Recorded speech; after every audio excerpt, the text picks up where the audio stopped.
the amazing opportunities that are there. And I'm so excited that we have Jim Diot, who's going to be starting us off today, talking about this career. He's had over 20 years, almost 30 now, right, Jim, in the industry, and he's going to share all of his wisdom with you. He shared his PowerPoint recently with our contacts at EY, and they love it. They think it's the best thing ever. And so I'm so excited that you're here today to hear from him and to see this PowerPoint that he has to share about this industry. So that's exciting. We'll also have Stacy Goldstein from our Impact program come and talk with you today. She has some special offers for you guys that she'll talk about. And then we're also joined by the United Accounting Society and Beta Alpha Psi. We have representatives from both of those organizations to talk with you about how to get involved now on campus. And then lastly, we have our panel, both current and outgoing UCSD students. And they will be here from 6 o'clock and on. And then after that, we're going to actually have breakout sessions with our panelists and with our guests so that you can ask more questions on your own. So again, very glad that you're here today. A portion of this will be recorded, but it will only be the speaker that's recorded. So you don't have to worry about your name popping up. All right, let's go ahead and get started. I'll turn it over to Jim. Let me release and I'll turn it over to Jim. Anything else? Oh, yeah, okay, thanks. All right, if I can get a thumbs up, do I have the front first slide of a PowerPoint? Excellent. Hey, everybody, first of all, welcome to, believe it or not, we're celebrating my second anniversary of being at UCSD, and it really is the second year of us making this, our program in accountancy, both in the undergrad program and the graduate program, come alive in our business community.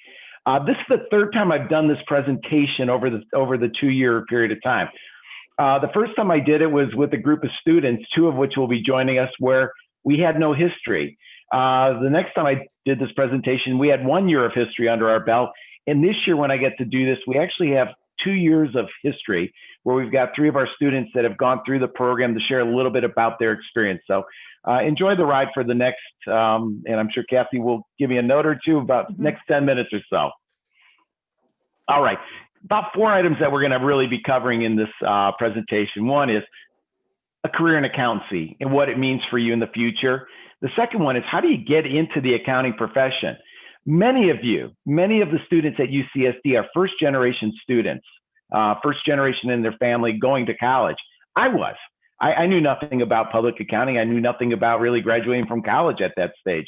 And so I was a first gen student, and I lucked out. I tripped into a profession that I served not 30 years, but 40 years in. And so we're going to talk a little bit about getting into that profession today. 3, we're going to touch very quickly on the recruiting timeline. After I do my slide or 2 on it, Kathy's going to spend some time with you after in the next presentation. And then we're going to talk a little bit about valuing a professional career. How do you go about determining, is this something I want to really go into? Can I make money in it? What's it cost? What are those hurdles that are involved? And lastly, some next steps. First of all, I want to let you know that what we are basically is we're storytellers. There's not a single business that I can think of where pretty much everybody wants to spend time with us. We help marketing people. Well, we help marketing people figure out how they want to take a product to market, how they want to sell it, whether they want to discount it, how to price it. We help out people in IT. They need vast, new talents, data scientists. They need engineers. They need information systems. They need a storyteller that helps people understand how much is it going to cost and what's the value to the organization. We help out CEOs. He or she has to go out and communicate with the public, with the press, with analysts. We help CFOs talk to the SEC, make sure they tell it right, tell it one time, and make sure that they don't get in trouble for telling them something they shouldn't probably have told them. We help everybody out in the business world really talk about what they do and what they do best. So if you're going in this profession, you have to really enjoy the opportunity of meeting a lot of different people, a lot of diverse people with different skills, different backgrounds, with different needs. We're the storytellers of business. Where does this take you? Pretty much anywhere you want to go. This is the language of business. You can take this if you want to and you don't like accounting. you can take it into marketing. And you could be a great marketing person that can speak the language of business. You could take it into leadership and run a business and be one step ahead of everybody else, including your competitors, because you understand the business. Our programs here, both at undergrad and grad level, are really built on getting you into the profession. It could take you into the accounting profession, where you can work with global giants like the big four firms, super nationals that are doing business around the world, super regionals like a Moss Adams, and some great local firms that are well connected in this business community. You can also go into regulatory and enforcement. You can become a member of the IRS, the FBI, the SEC. State and local governments are in great demand and need for people with accounting skills. And lastly, you will develop the skills and could potentially be a leader in business. C-suite, controllership, entrepreneurial, start your own business. This is a twitch chart that gives you an idea of where most people end up with CPAs in this kind of background. Most people end up becoming chief financial officers, VPs of finance, and a small number become presidents, chief executive officers, and COOs of their organization. All right, first question of the day. Are you worried about AI and machine learning? Are you worried about losing your job because of automation? Do I have any thumbs up? Anybody worried about that? Yeah, a little bit. You should be, because you have to know where you're going to play in it. AI at its core is really pretty simple. It's large data sets that are met with algorithms that create predictions and actions. Accountants get involved in all three of these phases. All three of these phases. There is nothing to worry about in terms of AI and machine learning. Your career will be very robust the rest of your entire professional career. Rady's MAC program is already STEM certified. We've embedded a tremendous amount of information that has allowed us to become STEM certified in our second year. The goal, obviously, is future-proof and investment, allow you to go where you want to go. How we use data, I'm going to just snap this up real quick. We're the problem solvers. We play at this stage. This is where the CFO folks are. If you're a data scientist, you play to the right of this screen. But we all play in the same ballpark. We all play in the same field. We all have to talk with each other. So within this skill, we teach you enough that you understand the talents, the capabilities of those that specialize in data. And we try to work closely with the data scientists and data specialists on what the needs are of the business in order to make business decisions. These are some new classes that we put together in the last year. We really are focusing on a lot of stuff, including, again, giving our students an introduction to AI, machine learning, studying large data sets and how to manage them and how to take decisions off of them. Entrance into the profession. First of all, I want to make sure everybody understands this. If you're in this room, you've taken the time, a special portion of your day, to come in and listen to us a little bit about careers in accounting. Let me make sure you understand this. It is not a job. It's a profession. And that's different. It comes with different consequences. It comes with a high degree of expectations by the public. It comes with a high degree of responsibility of performance in an ethical way. If you do things wrong, you don't just get fired. If you do things wrong, you could lose your licensure. And that's a big deal in our profession. So you're really walking into the halls of a profession, no different than the professions of health, no different than the profession of law.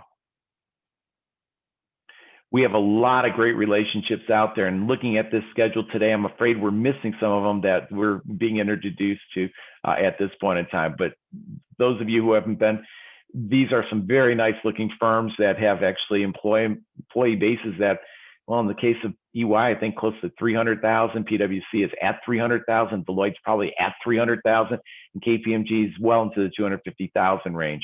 And everything in between is large. I mean, so these are large sources of opportunity for you to grow professionally. Everything is built in this business around engagement. One of the things that we try to do, and it's the UAS, it's Beta Alpha Psi, and obviously us in the graduate program, what we're really trying to do is get folks really connected to what's going on in the profession. Ken Lee over at PwC over here to the left, really cool guy. He was one of the, actually, when we went out and visited with him in San Jose, he showed me an old document. It was the blueprints for the MPAC program that I'm running today that was drafted back in 2014. So very much a supporter of what we're doing here in our program. Over here is Adam Blaylock. Adam is a partner in the San Jose office of E&Y. Adam's actually going to join us in a couple of weeks, along with one of their specialists, and introducing our students to SPACs. Those of you who are doing a little bit of multitasking, just Google SPACs and billions, and you'll see a little bit about that topic. It's the hottest instrument right now on Wall Street. So we're going to explore and educate our folks on what are SPACs and what they need to know about them going forward. We travel. I had a chance last December to go spend time with some of our colleagues over in Shanghai. We visited with PwC, Deloitte, and EY organization. And so great deal of opportunity to build relationships and friendships that I'll share with you a little bit later, the placements that we've had in the Chinese practices of the Big Four firms. And it's actually quite impressive. The recruiting timeline. We've showed this slide a number of times, but before we get to the slide, really want to talk about a couple of questions that you have to ask. And the most important one is, are you competitive? And it's okay if you don't know whether you're competitive or not, you're not competitive. You really have to know. It's one of those ones where you have to be absolutely clear whether you're competitive or not in order to gain an opportunity within these firms. So one of the first questions that you want to do is ask yourself whether you're competitive. Now, if you've got your camera and you want to take a quick snapshot, or if you're patient and you want to wait for the report, feel free to take a picture of what a rating impact student gets to put on his or her resume. They're competitive. All they have to do is build to that resume, and they're competitive. Question number 2, do you know where your starting point is? When we were over in Shanghai, Deloitte shared with us some numbers. In the most recent year, we had 54 students from UCSD and UCSD Rady make applications to join the Deloitte office in Shanghai. 54 students. 13 went for accounting and auditing, 8 went for consulting, financial advisory 19, risk advisory 8, and tax had 6. That's what they did. They hired 2 of our people in tax. Now, we're delighted with a couple of things. We're delighted that Deloitte hired some of our people. We're really delighted that they hired people in tax, especially since we really don't have a tax program yet. What we're disappointed in, and this is a real important question, which is, think about the hit rate here. If you're sitting back and saying, wow, we only got 2 out of 54 in, that means some of our people weren't entirely competitive, and that's true. On the other hand, if you look at it this way, 6 made an application for tax and 2 got in. That's extremely competitive. What we want you to take away from this is, if you do your homework well and you know which parts of the firm are in the greatest need relative to your skill set, your odds of getting in are incredibly high. If you go in for risk advisory, but show them that you're really tax-minded, these organizations are too big to figure out, oh, this is really a tax person. Let's reroute her. Let's get her over to this. So knowing where you want to enter is really important. 3, are you applying for the correct opportunity? 2 days ago, PwC Los Angeles released a start intern opportunity for summer of 2021. This is a great opportunity for sophomores and juniors to join the PwC organization. Everything about the opportunity looks amazing. I'm hoping everybody here that's a sophomore or junior is going to look later for this opportunity, because it's being sent out to you. Sign up, see if you qualify. But do you qualify? Because here's the fine print. It requires additional educational requirements. They're looking for the 3-3. They're looking for underrepresented racial and ethnic minorities in the professional services field. They're looking for a number of items that are in there. They have preferences for skills.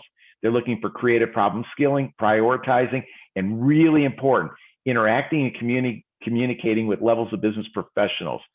Here's what's important. Here's your takeaway for tonight. What you really want to do on your journey to becoming competitive is really study these, really sit down with people about what they're looking for in this opportunity, and try to craft the resume that fits into there. Now, here's the biggest caveat. In many cases, for most people right now, unless you are exactly who they're looking for, in this case, they're looking for underrepresented racial or ethnic minority or professional services. If you go and do an application here, the odds are, if you're not in that class, you're going to get rejected. But you're going to feel like you were rejected by PW. You weren't. You were rejected for this one opportunity. So what you do is you push this one aside, you pick up the phone, you ask Kathy, me, or Stacy, or somebody and saying, do you think they'll offer up opportunities for other students too? And the answer is totally, positively, 100%. Of course they will. You're going to wait for the application that comes to you that's for you. If you have a doubt, you pick up the phone, you talk to us, and we pick up the phone, we talk to them. We ask them and say, hey, listen, we got a student. We're not quite sure they fit into this one. Should they apply or shouldn't they? And a lot of times we get great guidance that includes sometimes, just send me the resume. Let me take a look at it. Okay. Are you ready to engage on short notice? This came out this morning from E&Y. This is an unbelievably rare opportunity where they're looking for, I think it was 6 entry-level positions for this summer, from E&Y. What they're looking for, though, is you must have the 150 CPA hours at graduation, 3.0 minimum GPA, no visa sponsorship. And then they have some additional information. So again, this is an opportunity that's opened up for students. And if you fit this, give it a shot, make the application. If you need support, let us know and let us see if we can help you out. If you're not competitive, we'll share it with you. We may still suggest you apply.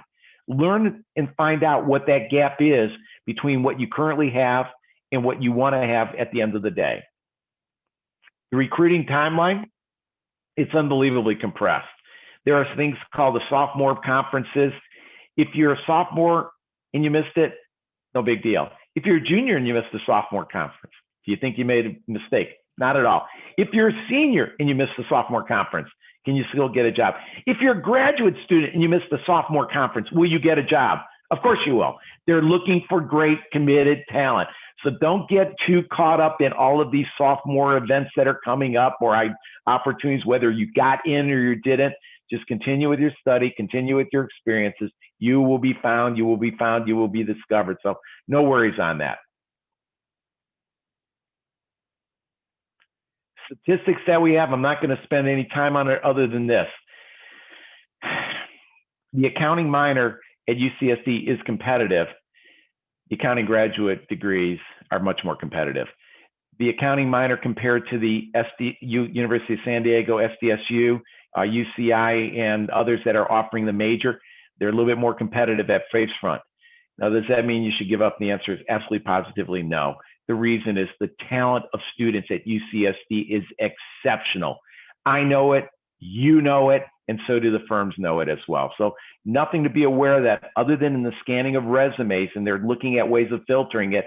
Just understand whether you're competitive, if you're not top of your class, or if you're not actively involved, if you don't have the right internships, you're not competitive today, doesn't mean you can't be competitive tomorrow.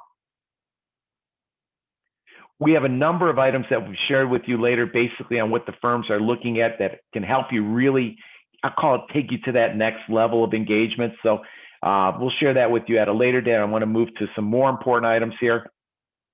Timeline. Here we are, we're in the month of December. Actually, we're in the month of January. We're getting the conversation ready. Historically, we've always looked at fall as the beginning of the recruiting effort. The answer is no, it's not. It really is today. What's happening is the majority of the firms are doing their full-time hirings through internships. Your goal is to win the internship. That will pretty much guarantee you the full-time opportunity. Now, those of you who don't get internships, you're competing for the 30% remaining jobs. Therefore, you have to be incredibly competitive. And that's largely your grad students and your top performing accounting majors. So if you're looking for an opportunity within the big four firms or the largest firms, understand that you really have to get focused on this earlier, and that you're really sitting down and understanding that in order for me to be competitive, these are the things that I need to have, and this is what I've got to do. So getting started on this sooner than later is better. Last couple of things. I'm going to introduce you, if you haven't done it, go to roberthalf.com, salary guide. It is a great way to see how much money you're going to make in years 1 through 3, well, actually years 7 and 9 and 19 to 20, what you can make in the field of accountancy and all the other spin-off opportunities out there. You know, I shared with you earlier, I was a first-gen undergrad student. When I spoke to my parents about going to grad school, they said, well, best wishes. I mean, it's your investment. Is it worth it? In hindsight, it turned out to be incredibly lucrative and very much worth it. But when you're making that decision for the first time, it is kind of scary. And if you are on an accounting track, you ought to be asking, what's my return on investment and payback? So I begin with simply, how much money can I make, in this business? What do I expect to get as salaries? And that little screenshot is exactly what it is for I think it's a California, San Jose, 1 to 3 year experience for an audit, somewhere between $62,000 and $118,000.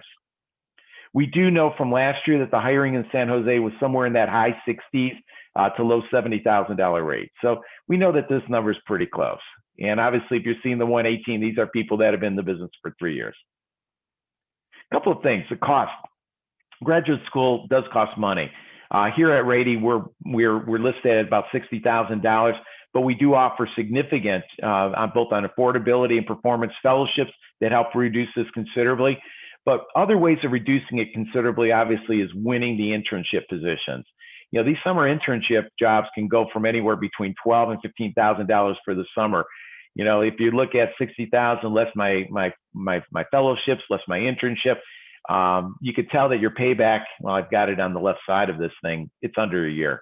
So it's a really good return on investment and payback. I'm not going to spend too much time on certifications, but let me just say this.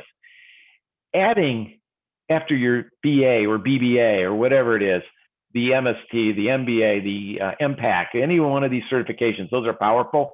Adding professional certifications such as CPA, CMA, also add a lot of value. This is a study that the IMA does every year. Basically, compared to people without certifications, those people on average are making $24,000 per year every single year over their career. Now, in some cases, there's a lot more. In some cases, it may not be a little bit less, but basically, it gives you an idea for that extra bit of effort to really show the world that you're committed and you understand what you're doing, earn those certifications. There's a pretty big payback there. And we're almost wrapping up. The Impact program here at Rady, it will get you across the finish line into the profession. But really what we want out of our students is an acceleration. We really want you to become business leaders. When you look at the middle section and the right section on really some of the stuff that you're going to do as electives, this is just fun stuff. I mean, there's not a student I don't think enjoys what they're doing. You're going to get to meet Yasmin and Will and Sarah shortly. And as much as I want to say they really love core accounting, I really think they like the other stuff from the center to the right side. So do make sure you get a question or two from them on that. Next steps. All right, what happened this year? So class of 2020, our first year's class, today, as of today, about 6 months since they've graduated, 93% of the class has been effectively placed. EY, including both U.S. practices in Hong Kong, picked up 6, PwC 4, KPMG 1. Both offers went to 2 others. Grant Thornton picked up 2. Then HCBT, Moss Adams, I. Bailey, Bank of China, Intuit, some really cool companies, investment banking firms in China, along with the, you could read. Class of 2021, we are now basically, well, as of November, we had all but 2 of our students that had accepted full-time positions. So 88% of our domestic class have accepted their positions. Top employers so far, Moss Adams ripped through the class, picked up 4. They stole a couple out of a couple big 4 firms, EY 3, KPMG 2, BDO 2, and Bernstein, RSM, Mazars out in Los Angeles, BDO, and Sweeney Conrad picked up a couple more students. So unbelievable. Yeah, I'm just letting you guys know, students at our university, students in our program are incredibly competitive students in the marketplace. And I think, oh, you're going to be meeting next the leaders of both the United Accounting Society and Beta Alpha Psi. Guys, especially any freshmen or sophomores in the house, you are so welcome. You're so welcome to be part of these organizations, and you're so welcome to become part of the leadership teams of these as you progress. But the best part is not only create friendships, but really get to know and understand the business of accountancy and what it means to you. So great opportunity to meet the leaders of these programs. You see a number of them on the screen right now. We couldn't operate, we couldn't be successful without these great organizations. So again, great opportunity for those of you who are not as familiar with the tracks into the accounting profession. I mentioned earlier, and we'll get out some notices for students that are interested, learn about SPACs. I mean, you can see the bold that a 25-year-old became the youngest self-made billionaire thanks to, you guessed it, a SPAC. If you don't know what actually, you'll be the coolest person at the bars on Friday. I mean, well, I'm sure you're not going out drinking because of COVID and restrictions, but if you were to be out there on a Friday night, you would be the coolest person out there because you know something that most other people don't know what it is. If you're going to be really good in this business, you really want to stay current as to what's going on. And the best way of doing it is engaging with leaders in the business. And that's what we really try to bring to the table here at UCSD. How do we get them to take time out of their personal busy schedules? Not me, guys. It's you. It's everyone that's in this room today. The respect of the students at UCSD is incredibly powerful. Our job here, Stacy, myself, Kathy, and a number of other people, what we're here to do is work with you, help you get the most out of your career opportunities, and see you become successes and ultimately leaders in business down the road. And then this is the last item, and I think I'm all set, unless, Kathy, any suggestions, or do you want to go into the next step? Because I know you're going to introduce Stacy, and ultimately you're going to speak as well. Yes, just a few quick questions. Thank you so much, Jim, for the overview. Really appreciate it. There was a question about if I am a math student. I've also had this question from actually an international business student. Is this a career that I can move into if I've not taken any accounting as of yet, but will be jumping in soon? The answer is absolutely, positively, totally yes. The reason we went STEM certified right away is we can see the direction of the profession. It is going strong in mathematics and comfort in data and data technologies. Here's what you would have to do. We'd have to sit down and work with you and help you close that gap. There's only a handful of core classes you need in order to get into the graduate program of accountancy. That's very manageable. And if you're doing math at our school, we know you're a really smart person. So no worries about that and getting through it. So the answer is absolutely yes.